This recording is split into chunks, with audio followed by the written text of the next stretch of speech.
Hello guys and girls, this is Kentucky from Looking for Guides. Today we arrived to the final rogue spec. Let's take a look on Subtlety.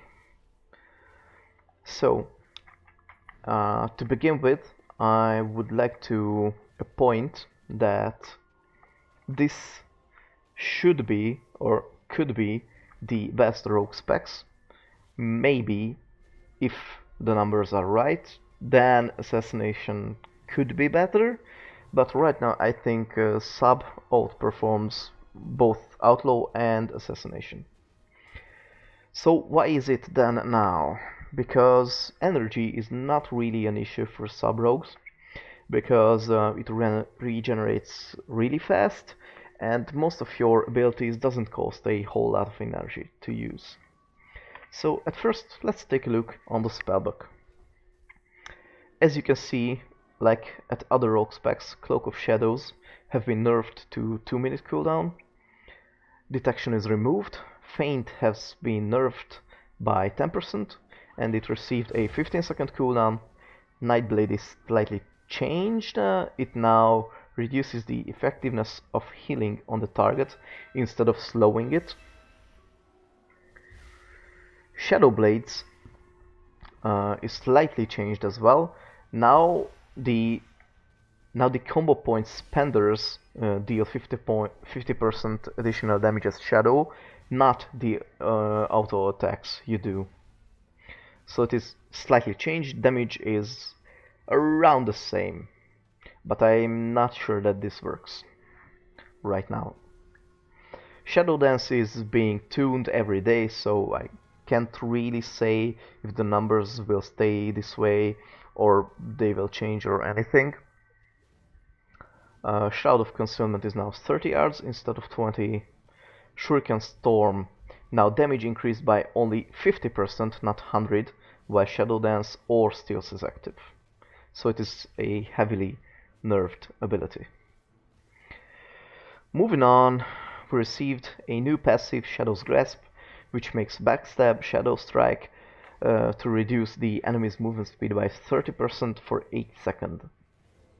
Shadow Techniques is buffed. I would like to tell to you that it feels like proccing like 4-3 times more often than in Legion. So that is the main issue with it. So you will get a shit ton of combo points and energy from this passive. And from Deepening Shadows as well, you will get a very lot of combo points because it reduces the remaining cooldown on Shadow Dance, and that's why you can use Shadow Dance more often, you can generate energy and combo points more often, so that's why these two makes you generate more and more and more combo points. And Shuriken combo is also nerfed. Now it increases the damage of your next Eviscerate by 5% for each enemy hit beyond the first, and it only stacks up to 5 times. So let's take a look on the talents. In the first row, Weapon Master, Find Weakness and Gloomblade. I think from these options Gloomblade is by far the best talent, because it increases your main filler spell, which increases your damage by a lot. Find Weakness is currently too weak, and Weapon Master is like almost the same as Gloomblade damage wise, but I think this plays better, or this feels to play at least better. In the level 30 role, the only major damage increase is Night Stalker, which increases your movement speed and your damage while you're in Steals or Shadow Dance. And this is very important because you can increase the damage of your Nightblade while in Shadow Dance, and that is a huge dot. Subterfuge increases the duration of your Shadow Dance, and with Enveloping Shadows it increases the stacks or charges of Shadow Dance, also lasts longer. So with Subterfuge you should usually use Enveloping Shadows, and Basically that will be used for AoE, but I'm not sure Subterfuge and Enveloping Shadows is competitive with Night Stalker and Dark Shadow combo, which makes your Nightblade hit very hard. Shadow Focus currently in its state is not really useful. 45 roll Vigor, Deeper Stratagem and Mark for Death. I think Deeper Stratagem will be the most useful ability because it also increases the duration on Nightblade and its damage. So it should be baseline for sub-rogues in single target situations, maybe also for AoE, but in AoE you will generally not use 6 combo points on Nightblade, only 4 or 5. Vigor should be used for AoE situations to enable you to use more Shuriken Storms, to use more multi-dot Nightblades. And generally marked for death is not worth taking, I think, currently, because both the other talents are more useful. Level 60 row is Shooting Darkness, Cheat Death and Elusiveness. Somehow these two talents swapped places, like in Outlaw and Assassination. I don't know why. Cheat Death is the generally the baseline choice here, and Shooting Darkness could be good because of its heal for single player scenarios, for example, Island Expeditions, Warfronts, and leveling. 75 roll Shot in the Dark, Night Terrors, and Prey on the Weak. Prey on the Weak is the only thing that amplifies your damage. It makes your Cheap Shot and Kidney Shot that stuns to your enemies to take 10% increased damage from all sources. It is very useful if you can stun. If you cannot stun, then most likely you won't use Shot in the Dark because it's just makes your Cheap Shot free. Oh, I forgot to move Cheap Shot to my spellbar here. So generally, if you can stun, you will use Prey on the Weak. If you can't stun, you have no use of Shot in the Dark as well. So Prey on the Weak will be almost every scenario better than Shot in the Dark. And Night Terrors should be used for AoE slow, because Shuriken Storm will also reduce the movement speed by 30% for 8 seconds of all enemies it hit.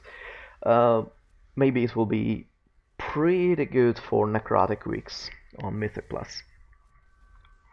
Level 90 roll is Dark Shadow, Alacrity, and Enveloping Shadows. Enveloping Shadows is increases the Deepening Shadows combo point amount. Deepening Shadows further reduces the cooldown on Shadow Dance, and Shadow Dance gains 1 additional charge. So I think with Enveloping Shadows and Subterfuge you can almost all time be in Shadow Dance. You don't have to come out of Shadow Dance, or just to reactivate it instantly. But with Dark Shadows, it increases the damage you deal while Shadow Dance is active, so it makes you deal much more damage with, for example, Nightblade, and with Night Stalker, it's even more damage amplification, and with Prey on the Weak, even 10 more %, so you will, at the end of the day, you will put on a huge Nightblade dot. So I think for burst or any single target situations, Dark Shadow will be the best. Alacrity is currently not strong enough to be used with these two talents. More importantly, that haste is not that good stat for sub right now. And let's take a look at the last roll. Master of Shadows, Shadow, Secret Technique, and Shuriken Tornado. Secret Technique is currently not working, but it has a lot of possibilities, because it will make 3 shadow clones of yourself, and these do damage to your target, and these will also do a AoE damage, splash damage, which is a little bit weaker than to the primary target. Shuriken Tornado should be the default option for AoE.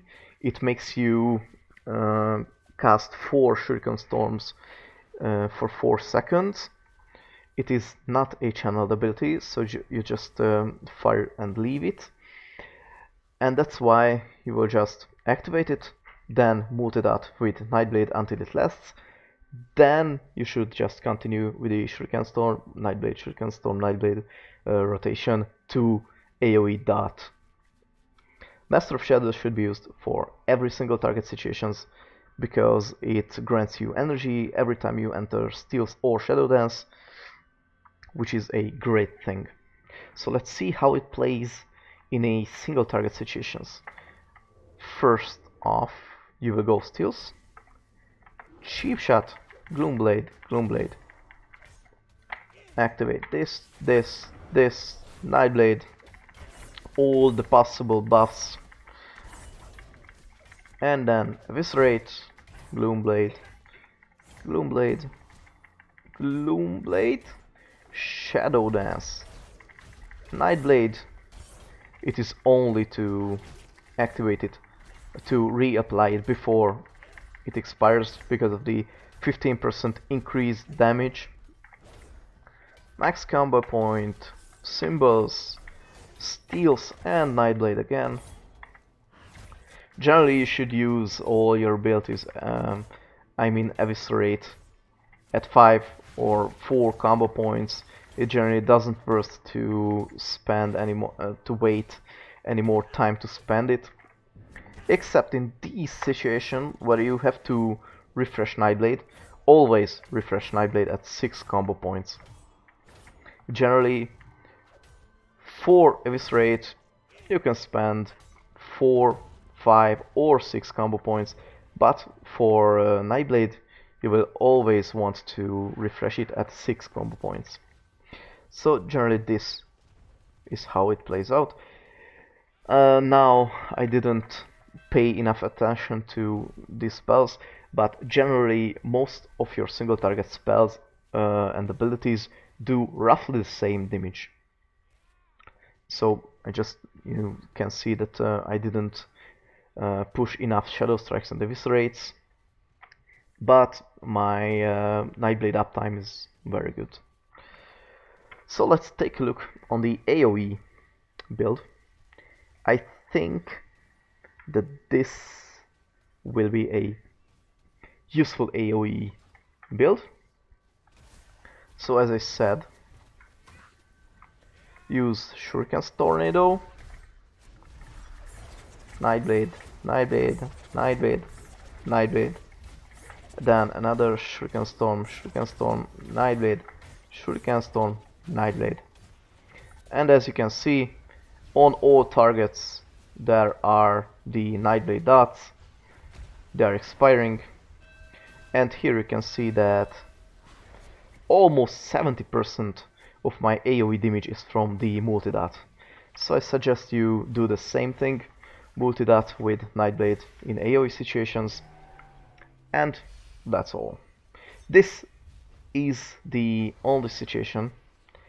If you can stun something, then Find Weakness could be better than Gloomblade, because in AoE generally you won't use Gloomblade, but you will use a stun. So depends, but generally I think this for AoE, and this is for single target currently. I hope you enjoyed the video.